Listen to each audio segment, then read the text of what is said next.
On Father's Day, my daughter slapped me and said her mom's ex and her new stepdad were her real dad. That betrayal felt like it shattered 33 years of love, but one line from me made her burst into tears and beg me to forgive her. Before we dive in, please consider subscribing and drop a comment with the time where you are right now. The knife froze mid-slice when I heard her tone. I'd been dicing carrots for my evening soup, the steady thok-thok against the board filling up the quiet kitchen. Steam curled from the pot behind me, carrying the smell of chicken broth and thyme. Then the phone rang, slicing through my small domestic rhythm like a razor. Emily. My shoulders tensed on instinct. Maybe she was calling just to chat, to ask about my day the way she once did, the way daughters do. "Hi, Dad." Her voice had that flat, distant note I'd come to dread. "Look, I can swing by this Father's Day thing of yours, but not for long." I set the knife down carefully and wiped my hands on the dish towel loop through my belt. The steam from my soup suddenly felt stifling. "Of course, Emily. I'd love to see you." I forced a brightness I'd practiced for years, even if it's only for a bit. "Right. I'll probably drive over around noon on Sunday, but I can't stay past 3. I promised Mom and Rick I'd help with their backyard party." "Their backyard party? Not our Father's Day." I stirred the soup with my free hand, watching the vegetables swirl in easy circles. The wooden spoon felt heavy. "That sounds nice," I managed. "I was thinking of making that roast you loved. Remember the herb crust? Just don't cook that turkey from the 80s, okay? Dry as cardboard." She laughed, but there was no warmth in it. I'd never made turkey for Father's Day, not once, but correcting her would only make it worse. "Of course not. I'll make something special." I turned the burner down to buy myself a few seconds to think. "Maybe we could look through old photos while you're here? I found those albums from when you were little." "Dad, I really can't stay long. 3 hours tops, and that's pushing it." 3 hours. After a year of missed calls and quick texts, 3 hours was what I got. I leaned into the counter, painfully aware of how empty the kitchen felt. One bowl by the stove, one spoon, one of everything. 3 hours. Sounds perfect, I lied. We'll make the most of it. Good. And Dad? Maybe try to, I don't know, keep it light? I don't want to spend the whole time talking about your problems or whatever. My problems. As though missing my own daughter was a complaint on a checklist. I shut my eyes and counted to 3 the way my therapist taught me. Absolutely. Just a calm, easy afternoon. Great. Okay, I've got to go. Rick's calling me for dinner. Rick's calling. At 7:30 on a Thursday, she was having dinner with my ex-wife and her husband, the man who'd somehow replaced me where it mattered. "Tell your mother I said hello," I added, though it tasted bitter. "Will do. See you Sunday, Dad." The line went dead before I could say goodbye. I stood there holding the phone, the dial tone mixing with the quiet bubbling from the stove. The carrots on the board had begun to dry around the edges, half-chopped, abandoned, like everything else in my life seemed to be. The soup needed attention. I had dishes to rinse, bills to sort, a dozen little chores that fill an evening. But for a long moment, I couldn't move. I just held that silent phone and stared at my reflection in the dark window. 3 hours. After all we'd been, after everything we'd shared, I got 3 hours. I finally set the phone down and turned back to my cutting board. The knife felt foreign now, heavy, but I kept chopping, measuring each slice with the precision I'd learned in 40 years on the shop floor as a machinist. Some habits don't die. Even when everything else does, the soup would be ready in 20 minutes. I'd eat alone, like always, while planning what to cook for a daughter who couldn't wait to leave. I let the soup go. The vegetables could overcook for all I cared. Emily's voice still echoed in my kitchen, that casual dismissal cutting deeper than any flat-out rejection. I found myself drifting to the living room, pulled by something I couldn't name. The photo albums sat on the bottom shelf of the bookcase, exactly where I'd left them after my last round of self-inflicted nostalgia. I traced the leather spine of the oldest one and slid it free. Dust motes danced in lamplight as I dropped into my chair. 5 years ago, everything shifted. Lost the job. then lost the family. The phrase rolled through my mind, worn smooth by repetition. I'd told it to therapists, to myself, to these walls until it felt like river stones in my mouth. But tonight it was sharp again. I opened to a photo from 2019, our last real Christmas together. Diane wore the red sweater I'd picked out. Emily's arm was hooked around my shoulder. We looked genuinely happy. Before Rick. Before the plant downsized me into oblivion. Before everything unraveled like a cheap sweater. The divorce papers were in the next room, filed neatly in my desk with the other documents that stamped the end of that life. I could picture them without looking. Yellow legal paper, a coffee ring from that miserable morning in the attorney's office. My signature looked bold and confident even as the world crumbled. 60 years old when they let me go. Too old to start fresh, too young to retire. The severance lasted 8 months. 8 months of sending out resumes into a digital void while Diane's patience evaporated like dew. She started staying late at work. Book club that ran past midnight. Long calls in the other room. A voice I didn't recognize. Lighter, younger. When she finally told me about Rick, I wasn't surprised. Just empty. He makes me feel like myself again, she said. As if 32 years of marriage erased her instead of building her. He sees potential in me. Unlike me, apparently. The guy who doubled shifts to put her through grad school, who celebrated every small win, every raise, every moment she shined. But potential's a luxury you can't afford when your paycheck vanishes. I flipped more pages. Emily at 10, front teeth missing. Grinning next to the treehouse I built. Emily at 16, rolling her eyes at my dad jokes and then laughing anyway. Emily at 25, calling me for advice about her first real job, her voice bright with trust. When did that trust start to rust? It began slow, like corrosion under paint. Calls shorter. Visits turned into obligations. She stopped asking what I thought and started quoting Rick's wisdom instead. The successful businessman who stepped in to fill the hole my unemployment left. The coffee maker gurgled in the kitchen, comfort noise I had programmed into the routine. I made coffee while my marriage dissolved. While Emily shifted her loyalty to a man who could give what I couldn't, stability, confidence, a future without question marks. I pulled another album, her college years.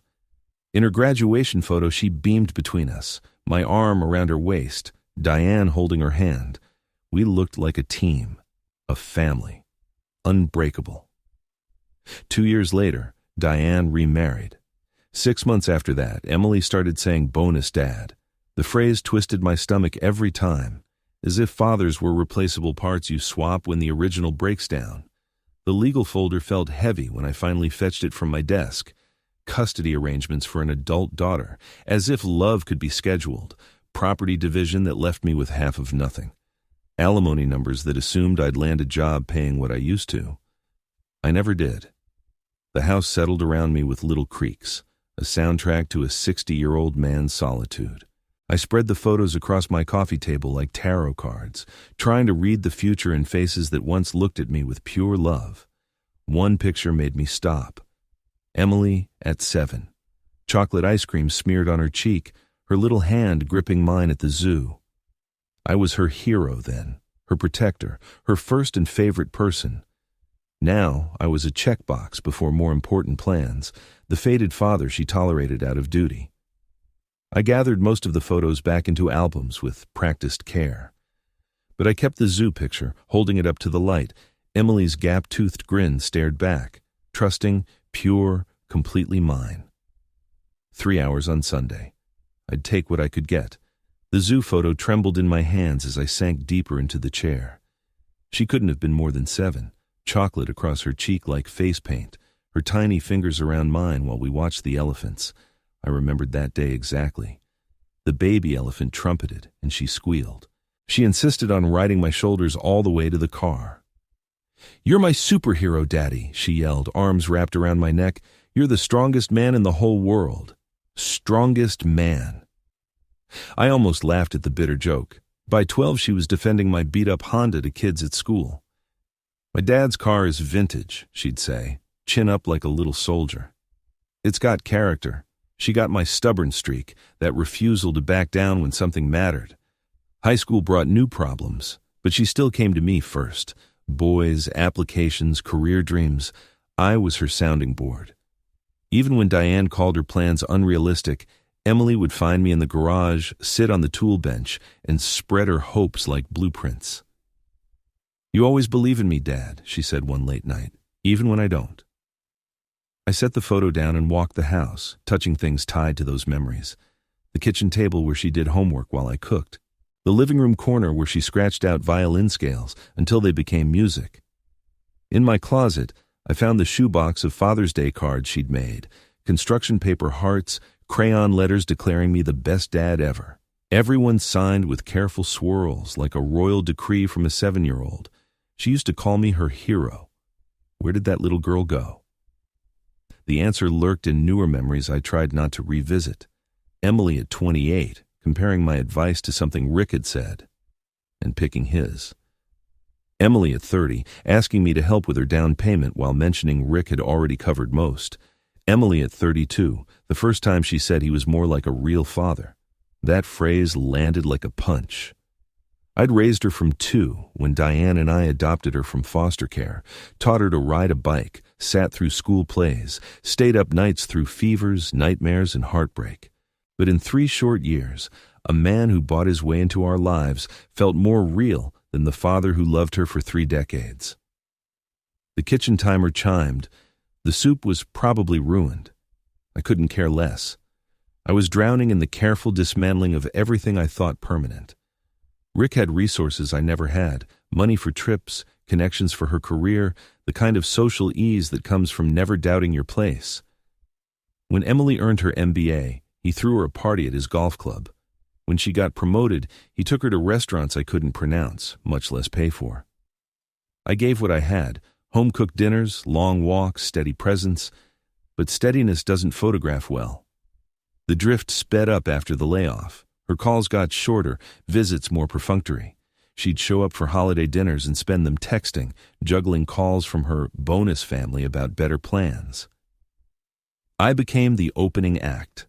Now I was planning Sunday's menu with the desperation of a man running out of chances. Her old favorites, garlic mashed potatoes, green bean casserole, chocolate chip cookies we used to bake together. Maybe the taste of home could bring back the feeling of home. I took out the good plates, the set Diane left behind, and set 2 places like an optimist or a fool. 3 hours. In 3 hours, I'd try to compress 33 years of fatherhood into something she might actually remember kindly. The grandfather clock chimed 10:30. I should sleep before a weekend of anxious hope, but sleep wasn't coming. I turned off the lamp, the zoo photo still in my hand, and headed up the stairs. Emily's room waited at the end of the hall, just as she'd left it 5 years ago. Sometimes I stood in the doorway and tried to remember what it felt like when she lived here, when coming home meant coming to me. 3 hours to prove I still mattered. 3 hours against steady erosion. I climbed slowly, knees aching. Tomorrow I'd shop, scrub the house until it shined, and prepare for my daughter's brief return to the life she'd outgrown. Tonight, I held her picture and wondered if love was enough when everything else had failed. The next afternoon, I was elbow deep in the back garden, ripping weeds out with more force than they deserved. I'd spent the morning replaying Thursday's call, weighing every word. 3 hours. She'd said it like she was doing me a favor, dosing out her time like medicine. Still, at least she was coming. A car door slammed. I froze with a stubborn dandelion in my fist. I wasn't expecting anyone. Packages went to the front. Through the fence gap, a flash of metallic silver. Emily's BMW. My heart pounded as I dropped the trowel and wiped my hands on the rag in my pocket. She never came early, never unannounced. I rounded the house and found her striding up the walk, portfolio under her arm, in a sharp blazer that screamed business. Her heels clicked across my cracked concrete like drum beats. "Dad!" She paused, taking in my stained knees and dirt-caked fingers. "We need to talk. Serious." "Of course, sweetheart." I fumbled my keys, suddenly aware of how shabby the front door looked next to her polished self. "Come on in." She settled on the couch and opened her portfolio with the snap of someone who lived in spreadsheets. Charts and graphs spilled across the coffee table like battle plans. Her eyes sparked in a way I hadn't seen in years. "I'm building something huge, Dad. A digital marketing consultancy for small businesses." She pointed to a bright pie chart. The market's ignored. Mom and pop shops, local services, family restaurants, they're lost online. I leaned forward, honestly interested despite my confusion. "That sounds promising. You've always seen opportunities." "Exactly. I've already got 3 potential clients, just from feelers." She flipped to revenue projections. "Conservative numbers put me at 6 figures in 18 months. Monthly recurring revenue, client acquisition costs, margins, success in a language beyond my machinist's brain." "This is impressive, Emily. Really." I traced the rising line with a finger. "But what does this have to do with, I need 100,000 to start?" The words hit like a physical blow. My coffee trembled in my hand. 100. I set the cup down carefully to buy a second. "That's a serious investment?" She was already nodding, producing more documents. 2-year office lease, equipment, initial marketing, incorporation fees. It's all itemized. My mouth worked, but no sound came. The figures swelled in the silence until they filled the room. "Dad, I know it sounds like a lot, but the window is small." She leaned in, urgent, another firm sniffing around the same niche. "If I don't move now, they'll scoop those clients. Have you tried a bank? A small business loan?" I heard myself ask practical questions while my mind spun. "Banks want revenue history. Collateral I don't have. You know how tight they are with startups." She waved that off. "Family investment is different. Family investment. As if I had Rockefeller money instead of a retired blue-collar savings account. I've run every scenario. Break even by month 14. Profit by month 20. Not fantasies. Real market research." She kept going, her voice gathering speed. Client acquisition, advantages, strategy. I nodded at the right times, made encouraging sounds, and inside, I ran numbers with cold precision. $100,000. My entire savings could cover $25,000. Liquidate everything. Maybe scrape $40,000. So what do you think? She sat back, eyes bright and trusting. I looked at her animated face, the careful prep spread across my table, at my daughter who still trusted me enough to ask. The weight of her hope pressed in. I'll try to figure something out, kiddo." Her smile could have powered the house. I knew you would. You always do. She gathered her pages with practiced hands. "I'll need to know by Sunday. Monday at the latest. The office won't stay open long. Sunday. Father's Day." The timing wasn't lost on me. I understand. Quick opportunities need quick decisions. I helped stack papers. My hands moved while my brain scrambled for options that didn't exist. She stood, smoothing her blazer. "Thanks, Dad. This means everything. I can finally prove what I can do." I walked her to the door, watched her confident stride. She turned, waved, so sure I'd pull off the impossible. The BMW disappeared around the corner, leaving me in the doorway with a business plan clutched in my dirt-stained hands. The afternoon sun felt too bright, the street too quiet. $100,000. I'd promised her the moon when I could barely afford candles. The plan felt heavier with each step to my home office. I shut the front door and went straight down the hall, past family photos that mocked me with frozen moments of security. My office was the smallest bedroom, converted after the divorce when I couldn't keep the bigger place. The wooden desk creaked as I sat, spreading Emily's pages beside my aging computer. While it booted with a tired whir, I pulled on my reading glasses and opened the cabinet labeled Banking. $25,000. That's everything. The number had been stalking me since she left, but seeing it in black and white made my stomach knot. 5 years of careful saving after the divorce. Every small sacrifice, every skipped meal out, every postponed purchase built this modest safety net. Checking showed 3,147 months' expenses, budgeted to last to the next pension deposit.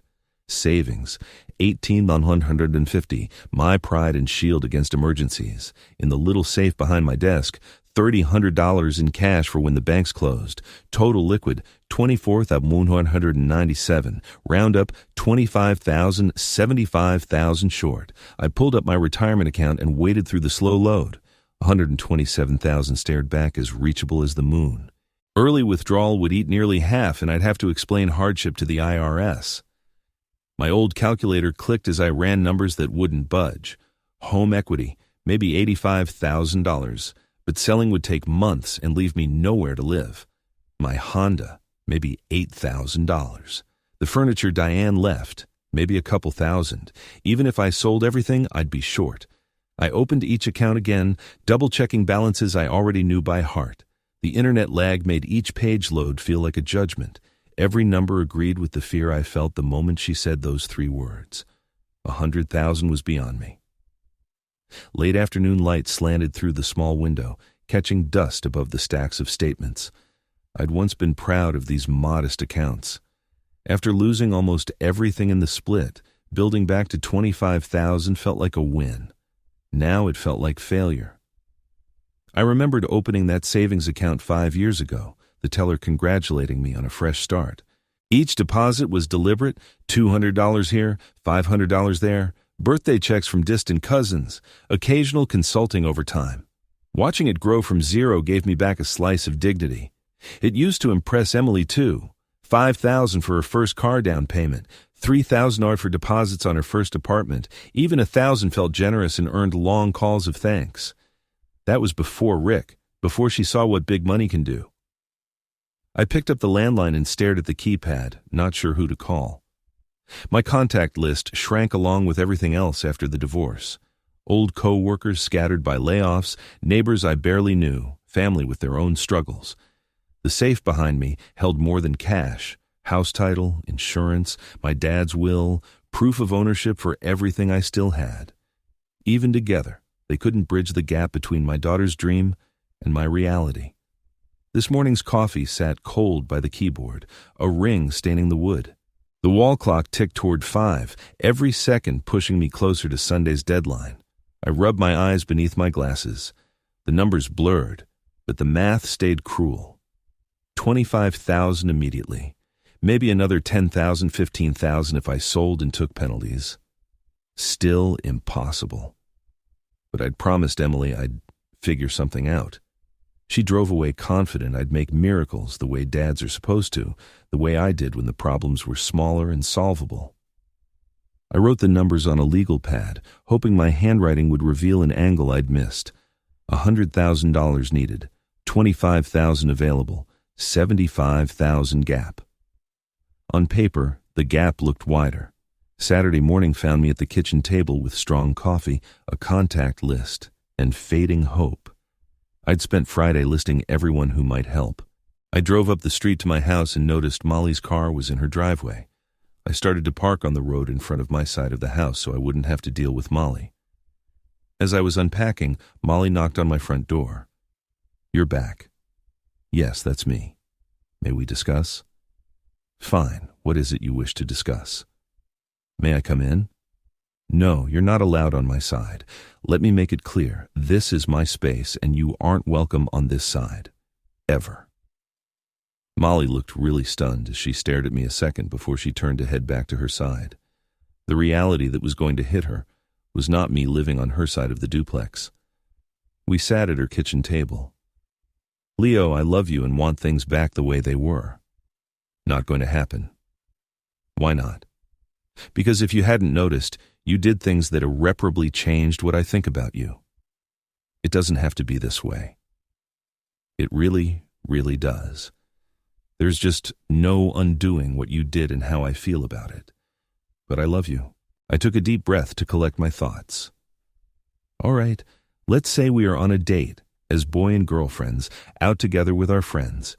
You walked away from me and left with another man and spent all night loving him and the next morning loving him. You'd have done that on our first date. Would there have been a second one? That was Evan, though, Leo. I don't care who it was. You went with someone else and not me. I tell you, Leo, I did not choose Evan in place of you. So you didn't choose to sneak out the back of the club. You didn't choose to love Evan Romano. It was just one evening.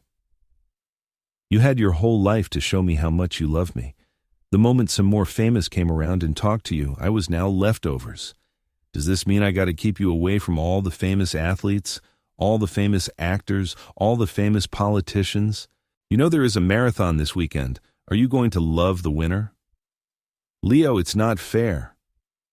Very soft, very even, I said. So this is it. I get it. You now want me to be fair. You want a fair chance to minimize your betrayal. A fair chance to talk me out of my anger over what you did. A fair chance to shame me for feeling betrayed. A fair chance to guilt me for not putting our family ahead of my own pain. Seems I am the only one expected to be fair in this relationship. I reached across the table and took her hand. She smiled, then reached for my hand with both hers. Looking straight to the core of Molly's eyes and knowing it was going to hurt her, I told Molly exactly how our new relationship was going to be from now on. And yes, I looked forward to being able to give her that opportunity to see what that feels like. Too late, Molly. Too late? Sorry, it's too late. I have found somebody else. No! Molly ripped her hands away from mine as if my hand had chilblains and she touched fire. You know who. I suppose Emily and your friends told you who it was that I went home with that night that you walked out. The redhead whom I danced with, the one holding me tight while we were dancing, replacing you on the anniversary you threw away. And then came the words, replaced you, and threw away. It was at that moment I knew without question that Emily must have sent Molly some photos of Veronica and me dancing extremely slowly, close to one another, appearing somewhat infatuated with one another. Do you understand? Are you doing this to get back at me, throwing some 24-year-old in my face to get even? She asked with a soft voice but irritated. 21, actually. I spent the last 4 days with her down in the Bahamas. You know that dream vacation you and I always wanted to go on? It was spectacular. I knew I had a big smile on my face as I said it, but I could not help myself. Really, the weekend had been spectacular. Molly stared hard at me after I was done speaking. My very words spoke how furious she was. I knew the smirk over my face added up to her anger. I gathered the kids to myself and took a deep breath. I relaxed my face for the smirk to get lost. Molly pivoted from irate to me, a look in her eyes that I knew was going to be followed by some soul-incinerating condemnation. She opened her mouth and shook her finger at me. But when she saw my smirk return, she realized I knew every word she was going to say. Molly froze. She then exhaled slowly, closed her mouth, and dropped her hand to the table. Something that I never saw occur.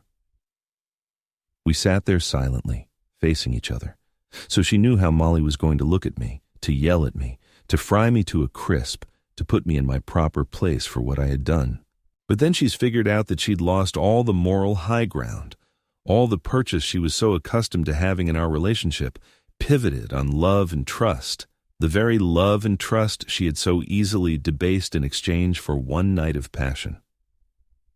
Molly was finally starting to understand that what she had done was costing her much more than she had ever assumed.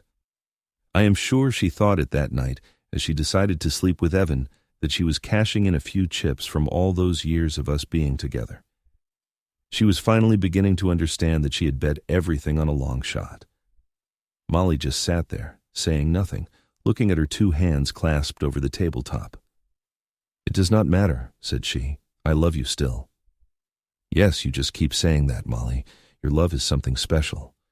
Why in the world would you think your love would be precious to me after what you've done? Obviously, my love for you doesn't matter at all, so why should I value your love? But I don't want to lose you. What then did you really expect taking complete confidence from me and yet remaining with me? You had taken me for granted. You don't deserve me anymore." Molly looked puzzled. "I'm going home. I have a lot of work yet to do on the house. I'll come back over to have dinner with you and the kids. Please, don't bother me until then." I got up and went back to my apartment. Molly was crying when I left. Walking away from Molly was horribly painful. I wanted to hold her and be like we had been before, deep down in the hole of my mind, where I knew we couldn't go back to what we were, because the Molly I thought was my wife didn't exist and wouldn't ever exist again. Whatever I had with her was only something to remind me of what could have been, as she had so callously destroyed without so much as an afterthought or a speck of guilt. We decided to walk over to my side of the house and take a look. I took the kids into the new kitchen area and showed them how I was going to knock out the back wall and make it all glass to look out on the new pool. Both stared towards the fence that had the backyard split in half. They knew now this was going to be Dad's side. I showed them where my new rooms would be on my side of the house. "Daddy? Why should I have 2 rooms in the house?" asked Mark. "Because this side will be my house, and that side will be your mother's house." Emma: "Dad, are you going to divorce Mom? She doesn't speak a word when we question her." "No, just separated. I don't want to be a weekend dad, so I thought I would just split the house, and you two can live on whichever side you feel like that day." Before we had won a block, Molly leaned out of the front door and yelled that supper was on. We dined in silence. Molly was uptight, knowing somehow that the kids knew more about what was happening. Mark, a bit too loudly it seemed, burst out, "I'm coming over to Dad's side as soon as he gets around to doing my room." Molly looked horrified. "Dad told me you're getting a divorce." "We are not. It's a misperception and we haven't even talked about the problem yet." Emma brought her hand down on the table with a slap. "Who cheated? I want to know." Emma and Mark started looking at Molly and then me, and me looking at Molly. Molly stared at her plate. The kids had their answer when Molly began to cry. I told the kids that their mom was a little tired and just needed some rest. I helped Molly up from the chair and walked her down the short hallway to her bedroom, undressed her, and tucked her in her bed. Giving her a quick kiss on her forehead, like you would a small child that had wakened from a bad dream, I turned out the light and closed her door. I felt sorry for Molly like I would my child, an adult child who had killed and was now a prisoner for the remainder of her life. I'd still love my child, but he or she would not be around my day-to-day life anymore, and probably even less in my thoughts. I entered Mark's room. He lay down on his bed with a phone, texting his friends. Then I asked him if he needed to discuss it. He said, "No, not really." I just gave him a fist bump and went into Emma's room. "Why did she have to do it, Daddy?" Emma cried out loud. "That's something you'd have to ask her. Don't you just forgive her?" "Then I would never be able to forgive myself." Emma sighed. "I know, but I want us to be together as a family. Me and Pumpkin. I'm just not going to sleep in the same room with your mother." I hugged Emma. We both said we loved each other and went back to my side of the house. That was how things stood, unchanging. I'd always left to work prior to the kids getting up, so our morning activity did not change. Molly and I still split our time chauffeuring the kids to their friends' houses, band, and sports.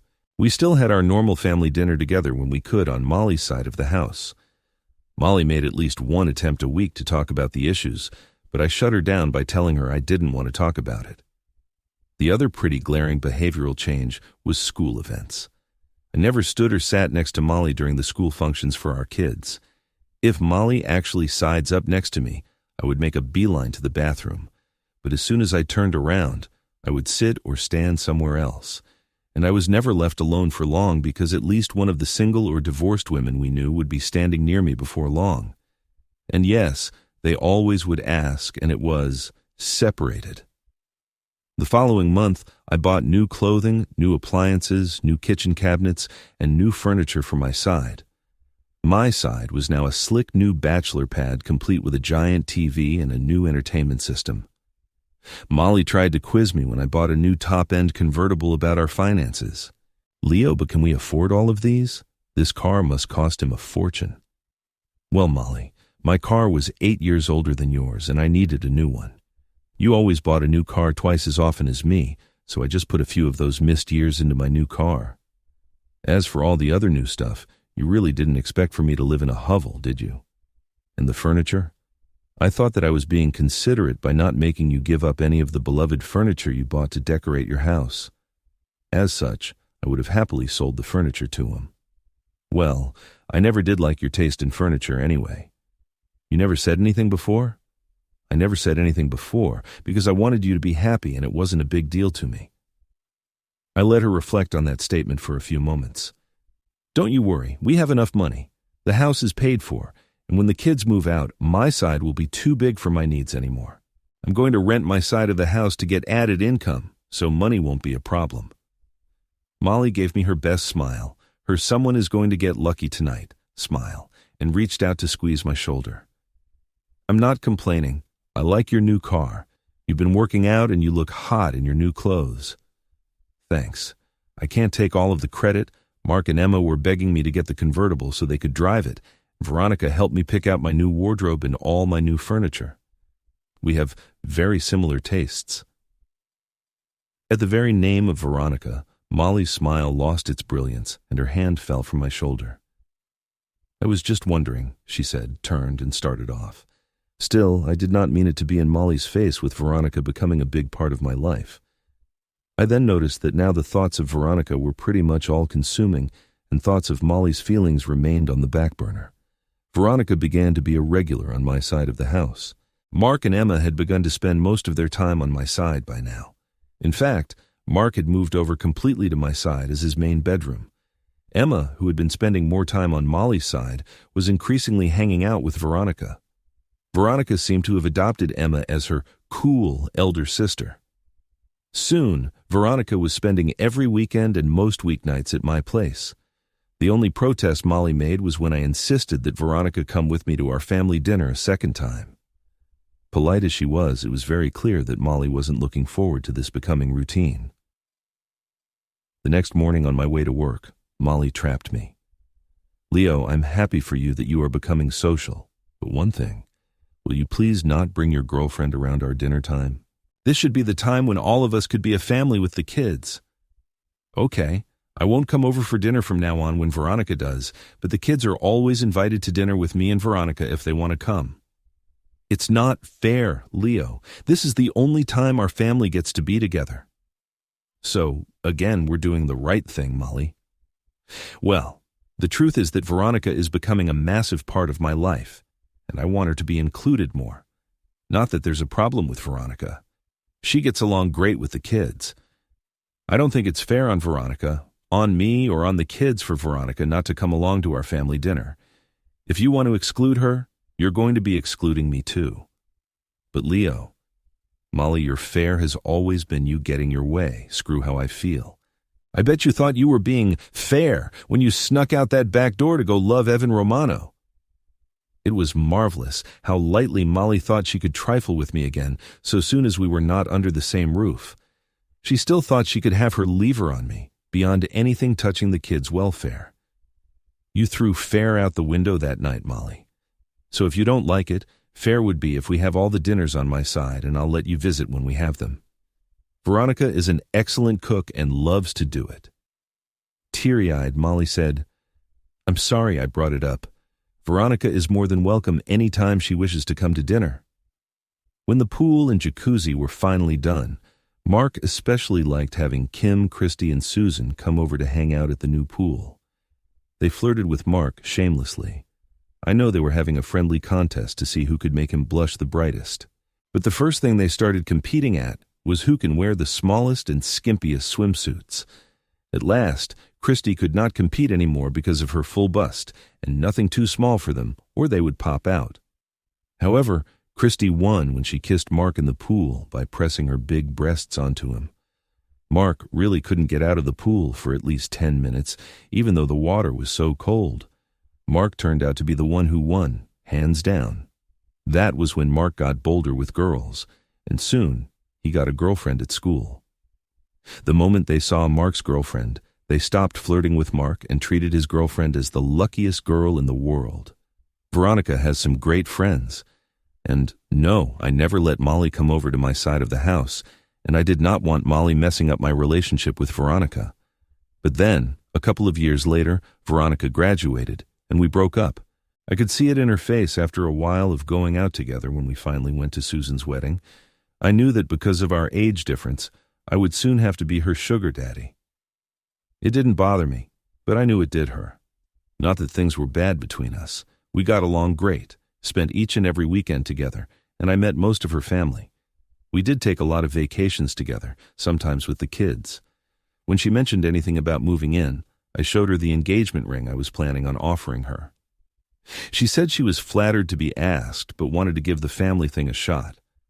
I told her I'd love to start another family. That's never something she said. That's what I saw in her eyes, the conflict. I was the perfect man for her, at exactly the wrong age. But sadly, I was made to feel, perhaps like so many women, taken for granted as a great guy. In so many subtle ways, I made Veronica understand that her list was too long and the cave between the sheets unclimbable for any man. Trust is the basic base of a great relationship. It is rare to find a man who doesn't just pay lip service, but like with Molly, I was victim to my own success. I sensed that Veronica feels like a guy like me is a dime a dozen. I showed Veronica exactly where Molly is now and how she feels the same. Her statement, "I would never be that stupid," sealed our fate. In the end, I told Veronica that I understood. If she ever did change her mind, well, there would always be the door open. Maybe when we are older and don't seem like we do the whole age barrier thing, we can hook up. For 1 second, I do not regret any time I spent with Veronica. And at least she had the decency to sit down and talk things out with me instead of bolting out the back door of some club. Regarding Molly's friends, my ex-friends, I would still be running across them once in a while, and they would try to reconvince me that I should get back with Molly. After they'd gotten all their tripe off their chest, I'd always finish with, "Sounds very convincing." Now, tell me how you feel when your spouse cheats on you, because from what I saw that night, not only do they feel cheating is acceptable, but they encourage it. In fact, I don't think it was an accident that we were in the club that Evan Romano was known to frequent. I just happened to have the hottest wife. Karma being what it is, months later I heard that the girls decided to move their girls' party to a new dance club that Evan Romano was also frequenting without telling the husbands. One of Dave's work friends mentioned to Dave that he had seen Emily at the club dancing with Evan Romano. He even suggested that Evan Romano vanished shortly after an hour or so, around the time when the table full of ladies left the club. Dave's friend did not see her leaving with the crowd. All the wives denied going to the club when their respective husbands made inquiries and assured them it was mistaken identity. A few days later, Dave's friend posted a photograph of him and his girlfriend inside the club together to explain it. Needless to say, you can hear Evan Romano speaking with the wives on the table. Finally, the wives break down, and each one says that nobody left with Evan Romano. Well, it did not all add up. Finally, the truth came out. However, the wives refused to say who among them left with Evan Romano so as not to compromise her friend. All in all, it had been too late already for them all when they all finally named Emily. Too many lies. That trust was breached. So the story went as I was later advised when husbands finally got together. It was Dave who encapsulated it all. How long have they been covering for each other? They all too easily lied for each other right to our faces. This is not their first girls' night out. How do we know this wasn't just Emily's turn to have some fun with Evan Romano or someone else for that matter? Every husband in that room had seen the expression on their wife's face as Evan Romano had entered our table that night. Every husband had heard his wife justifying Molly's conduct and how lucky she was to receive that chance. After that first girls' night out that Molly had gone on, every man knew that his wife was hot after, as Molly had spoken of her tryst with Evan Romano. All husbands were quite happy with the new excitement in their love lives. A couple of months later, one of the husbands said to another in half-joking manner, "I cannot take the silk sheets anymore. I am getting the worst case of hives." Comparing notes, he found out that they were sleeping on newly fitted silk, and both the sets were white. Asking them for comments, the other husbands revealed that 4 beds were newly fitted with white silk sheets. Finally, the last straw was when cowgirl, with their eyes closed while their husbands thrust up into them, becomes the favorite new lovely position of all 4 wives. Each wife had been very explicit that it had to be loved from below. They also asked them to refrain from speaking until the women have finished. The husbands believed their wives enjoyed fantasies with toys. The thought was bad enough. The wives had fantasies about Evan Romano. However, after Emily's night with Evan Romano, the husbands believed that their wives relived nights on their own parts with Evan Romano. All 4 couples divorced in 1 year. I know this because Dave was the first one divorced, and he apologized to me after recounting what had led up to his divorce. Later, each husband personally apologized to me for their part during that night with Molly. Each basically said, "If I had stood up for you that night, maybe I would have sent a clearer message to my own wife, and we would still be married." Evan Romano, he picked up the wrong married woman once too many times. Nobody knows who done it, but coming out of the back of a club with his freshest catch, some dude in a ski mask tasered poor old Evan. When he was getting his legs back under him, the guy copped out a hammer and nail-gunned poor Evan's junk. While Evan was screaming and grabbing his groin, the man literally mashed both of Evan's kneecaps to a pulp. They caught the whole thing on videotape, but they never pressed charges against anyone. Too many husbands had motive and opportunity. Evan Romano probably lost the use of his legs and largely lost the ability to urinate normally. As far as Molly, the last thing we said to each other in the words "us" was when Emma left. At that point, we were already divorced, and I'd already rented out my half of the house, and I was living in a condo in the marina. Molly was standing there in the driveway, still lingering, as she asked if she could speak with me once Emma had driven off out of the driveway to college. "Leo, I still love you, and I was silly. I'd been stupid and regretted it every day since. I hadn't even gone out with, or looked at, another man since then. I knew you hadn't been serious with anyone since Veronica, and I would be delighted if you wanted to move back in with me, just to see how it goes." From inside her blouse, she pulled out a necklace and offered it to me. At its end was my wedding ring, dangling, the one I had placed on Emily's finger the night Molly had left me. Molly looked at me expectantly. "You still don't understand what happened, do you, Molly? That night, you believed you were testing my love for you when, in reality, from the very beginning, it was a test of your love for me." "But I really do love you." "No, you're in love with what we had. You're in love with the fact that we had the perfect marriage, the perfect husband, and the perfect kids. You're in love with the fact that I didn't treat you like a possession, some trophy wife, that we shared important decisions. You're in love with the fact that our lovemaking, though less often, is as passionate as when we were first dating. You're in love with the fact that I always cared about how you felt above everybody else. You are in love with the fact that I gave you financial security to do whatever you wanted. But most of all, you're in love with the fact that I trusted you without question. You love me more now than you did then because you know you'll never find anyone else that will make you as happy, nor will anyone else ever love you quite as much as I once did." Molly didn't flinch. She still held up the necklace, but her hand had turned white from the strong grip she was giving it. "You didn't appreciate what you had, and now it's gone. I won't be there for you, and I will never give you another chance to do to me what you did. I always thought it was us against the world. But you killed us when you snuck out to be with Evan Romano." Molly was crying. "How many times do I have to say sorry that I went out with Evan Romano?" "It was never about Evan Romano, Molly. You think you had got so lucky that night when Evan Romano asked to take you home, but I did. At my low and your friends trying to convince me that I was a fool for getting upset, I realized that you showed me that we were indeed a great couple. But not because of you, because of me. You had left because my love was so strong, not yours. My love would have never even considered doing what you did. My love was the music that we danced to that made us so special." And there I was, at that goddamn table, angry and thinking such thoughts, seeing across the room Veronica looking sad for me. But in her look at me, as I looked up, smiling, her wonderful smile reminded me that I was still a man and that I could have a chance at finding happiness with someone I could put my love, my commitment into a different us. That night, you opened my eyes and set me free. With that, I jumped into my convertible and smiled as I pulled away. I was anxious to get home. Veronica had quit her out-of-town job last week and had moved in with me. On the cheap since then, she'd been doing a great job of convincing me that she needed me back in her life. Trust is a beautiful thing.